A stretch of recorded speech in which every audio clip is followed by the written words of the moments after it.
Құрметті достар, сіздер білесіздер ме? Біздің Ақтауға Мұхтар Тайжан ағам келді. Сонымен бүгін біз Тасынем деген мейрамханаға кездесіп сұхбаттасуға келдік. Ал не тұрмыз? Кеттік.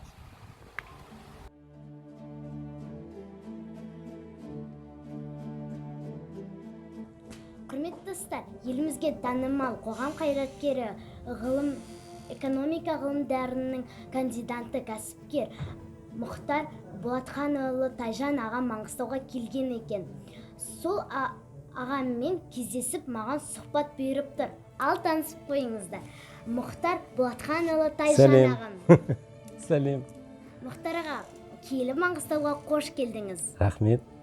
Мен сіздің Маңғыстауға келеді деп, мен сізге дайындаған сұрақтарым бар еді. Соны қойсам бола ма? Болады, әлбетте. Ал кеттік ендеше, бала кезіңізде сізге беделді адам кім болды? Яғни авторитетті әке-шешеңіз бе, ата-әжеңіз бе, мүмкін аға-апаларыңыз шығар. Және қай қанатты сөзі есіңізде әлі қалды? Бала кезімде ең беделді мен үшін әкем болатын.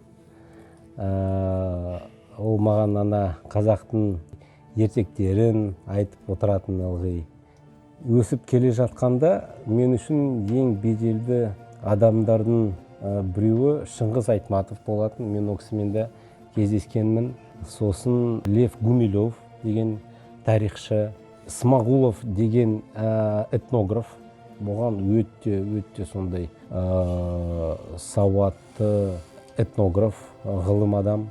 Алтай Аманжолов деген филолог болған. Ана ежелгі көк түріктердің жазбаларын расшифровка жасайтын адам. Кемал Акишев, археолог. Ол кісімен де мен экспедицияға баратын. Көп біраз жерлерді араладық. Оның баласы Алишер Акишев, Эльза Дилмухамедова деген кісі болды, режиссер, қазақ тарихын зерттейтін адам. Құдайға шүкір, біраз осындай ұстаздарды көрген адаммын, Құдайға шүкір. Ол сондықтан мен өзімді бақытты адам деп есептеймін.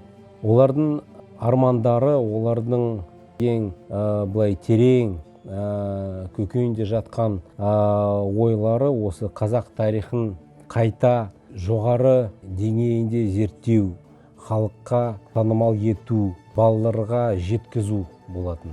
Өйткені біздің тарихымыз өте терең және ерекше деп білемін. Қазақтың бабалары Дунайдан Кореяға дейін үлкен мемлекеттерді ұстап тұратын. Мысалы, көп түріктердің қағанаты, одан кейін Қарлұқ қағанаты. Шыңғыс хан да осы дәстүрін жалғастырып, үлкен мемлекетті құрды. Шыңғыс, ол негізі Шыңғыс хан, ол Шыңғыстың ханы деген сөз, ол қазақтың сөзі. Батый, мысалы, оның немересі, ол батыстың ханы деген сөз. Алтын Орда, ол осы мемлекеттердің негізгі ұлты, ол қазақ ұлты болатындығын. Осы, мысалы, Ильяс Есенберлин, Ермұхан Бекмаханов деген қазақ тарихын туралы алғаш рет ғылыми түрде жазып берген екен. Алашорда қайраткерлері. Бұндай, мысалы, одан бұрын Кенесары хан. Бұндай патриот тұлғалар мен үшін өте үлгілі болды да, мен үшін. Және де ол әлбетте алдымен қазақ тарихын түсіндірген адам мен үшін ол менің туған әкем болатын. Ол Болатхан Тайжан. Мұхтар аға, сіз сияқты және сіздің әкеңіз сияқты өз балаларыңыз саясатқа араласқанын қалайсыз ба, әлде қаламайсыз ба? Қалаймын. Өйткені саясат деген ол елдің болашағы үшін күрес. Ол ұрпақ үшін, жастар үшін шайқас, майдан деп айтуға болады. Әлбетте ол шынайы шайқас, шынайы майдан емес, ол идеологиялық күрес. Сендердің болашағы не болар? Біздің буынымыз шешеді қазір. Сендер әлі баласыңдар. Бірақ 20 жылдан, 10 жылдан, 15 жылдан кейін сендер де мектептерін бітіріп, күйеуге шығып, бала туасыңдар, Құдайға шүкір. Сонда сендердің алдында жауапты біз боламыз. Біз жауап береміз. Елді қандай қалпыда, қандай дәрежеде қалдырып кеттік сендерге. Өйткені қазір сыртты қарызы өте жоғары Қазақстанның ше. Егер біз бұл проблеманы шеше алмасақ, бұл қарыз сендердің мойындарында қалады. Сондықтан біздің буынымыз бұл проблеманы шешіп тастауымыз керек. Сендерге біз әділетті мемлекеттік қалдырып кетуіміз керек. Ол қазір шешіледі. Ертеңгі болашақ қалай болады, қандай болады, Қазақстан қандай болады, ол қазір шешіледі. Сондықтан біз болашақ мемлекет үшін қазір күресуіміз керек. Алашорда қайраткерлері күресіп кетті. Олар мысалы осындай күрес жасамаса, бүгінгі Қазақстан деген ел болмас еді деп есептеймін. Өйткені Қазақстанның шекарасын бекітіп қойған осы Алашорда қайраткерлері. Аға, сіз еліміздің түкпірін аралап жүрсіз. Не іздеп жүрсіз? Ішіңізде өзіңіз жай таппай жүрсіз. Не үшін? Мен өзімнің тамырларымды іздеп жүрмін.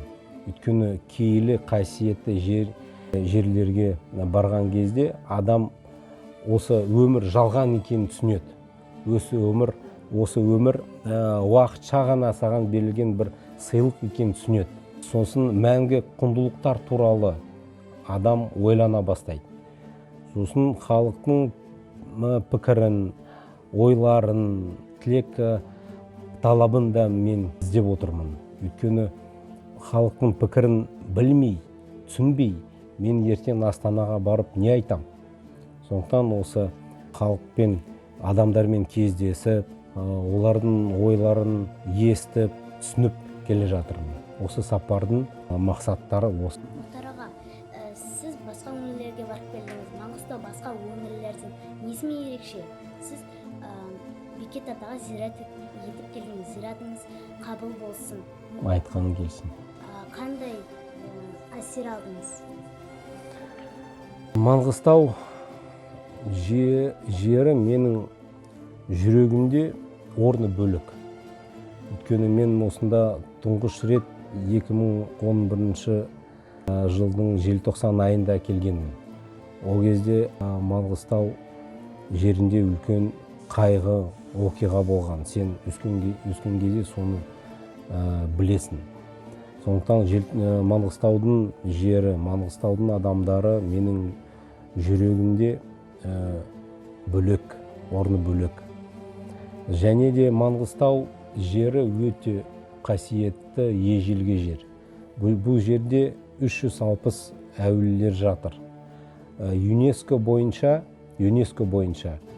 Қазақстанның ең осындай құнды объектілер ЮНЕСКОның пікірінше 70% осы Маңғыстау жерінде. Бұл жерде көп әулиелер тұрған. Кезінде мына табиғаттың өзі де аскетизмге шақырады деп есептеймін. Ойлануға шақырады. Бұлай Аллаға жақын болу үшін Маңғыстауда тұру керек деп есептеймін. Өйткені бұл жерде табиғаттың өзі де ерекше. Жер асты мешіттер тек қана Маңғыстау жерінде бар. Және де мына әулиелер, мен саған айтайын, енді жалғыз Бекет ата емес қой. Шопан ата, мысалы, Бекет атамыздың бұрын өмір сүрді. Олар бүкіл ислам дүние жүзінде, ислам әлемінде танымал адамдар. Біз әлі Маңғыстау жердің сырларын білмей отырмыз. Халыққа жеткізе алмай отырмыз. Бұл жер өте ерекше жер, және бұл жердің табиғаты да ерекше. Осындай мысалы Шерқала, басқа ерекше таулар бар, және де теңіз бар ғой. Қандай әдемі теңіз бар. Ерте ме кеш пе мұнай таусылатын болады. Бұл жер болашақта туризмнің арқасында өмір сүру керек деп есептеймін. Өйткені оған түгел шарт бар. Біріншіден осында ерекше қасиетті жерлер бар, және де теңіз бар. Оны тек қана ұйымдастыруымыз керек. Сонда сендер қорықпайсыңдар. Ертең айлықсыз қалам ба, немесе күнкөріссіз қалам ба. Өйткені туризм ол мәңгі жұмыс орнын ұстап тұратын бір сала. Сол Маңғыстау жердің ерекшелері осы. Рахмет сізге жақсы сөздеріңізге. Аға, ұят деген сөздің мағынасы шәйіліп барады. Өз ойыңызбен айтыңызшы, қай жерде ұялу қажет, қай жерде ұялмау керек? Ұят деген ол адамды жануарлардан ажырататын бір, мынадай сөз бар: қазақ ұяттан өлді. Яғни ұят деген қазақ үшін өте бір ерекше маңызды ұғым, өте бір маңызды ұғым. Ұят деген ол жастарды тәрбиелейді. Ұят деген ол халықтың тірегі. Ұят болмаса, онда халықтың тірегі жоғалып кетеді. Сондықтан ұят деген ол өте маңызды бір ұғым. Егер де сіз алтын балық ұстап алсаңыз, қандай 3 тілек тілер едіңіз? Ойбай, бірінші тілек осы жер асты байлықтар қазаққа тисін деп айтар едім. Өйткені жер асты байлықтар ол бабаларымыздан қалған бізге деген қазына. Өкінішке орай бүгінге дейін қазақ ұлты сол жер байлыққа қол жеткізе алмай отыр. Мысалы, мен қазір Атырау облысында болдым. Атырау облысы Біріккен Эмираттардан көп мұнайды өндіреді екен. Бірақ халықтың халық тұратын жерлер, халықтың кедейшілігі өте көп. Ол әділетсіз деп ойлаймын. Ол тек қана мұнай ғой. Біздің қазақ жерімізде өте көп байлық жатыр. Сол байлық қазақ балаларына, қазақ халқына тию керек. Өйткені бабаларымыз бұл жер үшін соғысты. Әттең осы жер ертең біздің ұрпағымызға тиеді, пайдасы болады әлі. Солай үмітпен соғысты ғой. Соның уақыты келді. Мен де жастарға айтайын. Мысалы, Қаныш Сәтбаев көп месторожденияларды көрсетпей кеткен екен. Ұрпағымызға қалсын деп.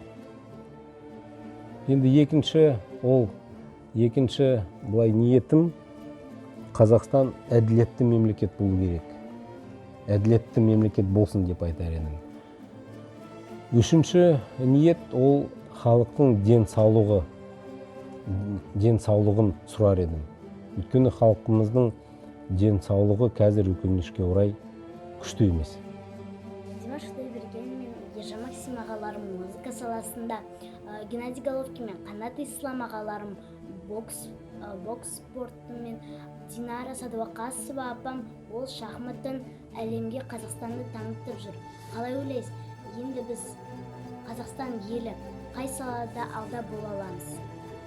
Меніңше Қазақстан ұлты өте дарынды ұлт. Мысалы, шахматтан, мысалы математикадан, физикадан, тілдерден біз әлемдегі ең жоғары орындарын алып отырмыз, жастарымыз. Кішігірім музыка саласынан, кішігірім мүмкіндік берілсе, кішігірім еркіндік берілсе, қазақ деген алып кетеді. Өйткені текті халқымыз. Мына саладан, мысалы, біз көрсете аламыз, мына саладан қолымыздан ештеңе келмейді деп айта алмаймын. Әр саладан, барлық саладан біз жақсы жетістіктерді көрсете аламыз деп ойлаймын. Мұхтар аға, мен қоғамдық жұмыспен айналысамын, экология, қоршаған ортаны қорғау туралы менің Facebook, Instagram, YouTube арналарында таныса аласыз. Егер де қоғамдық іс-шаралар болса, сіздің көмегіңіз керек болса, мен сізге хабарласа аламын? Хабарлас, әлбетте, міндетті түрде. Қолымнан келетін көмегімде көрсетем, қызым. Аға, сұхбатымыздың соңынан мен қатарлы жастарға, яғни Z ұрпаққа қандай тілегіңіз бар? Денсаулықтарын мықты болсын біріншіден. Ана алдында аласа болыңдар. Бақытты болыңдар, ғұмырларың ұзақ болсын.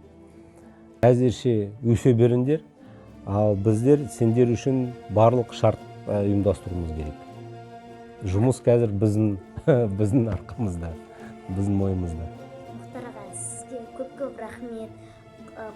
Кішкентай қыз деп елемей мен үлкен адамша сөйлескеніңіз үшін сізге сол үшін рахмет. Сізге отбасыңызға бақыт тілеймін. Рахмет қызым, рахмет. Бақытты бол, аман бол.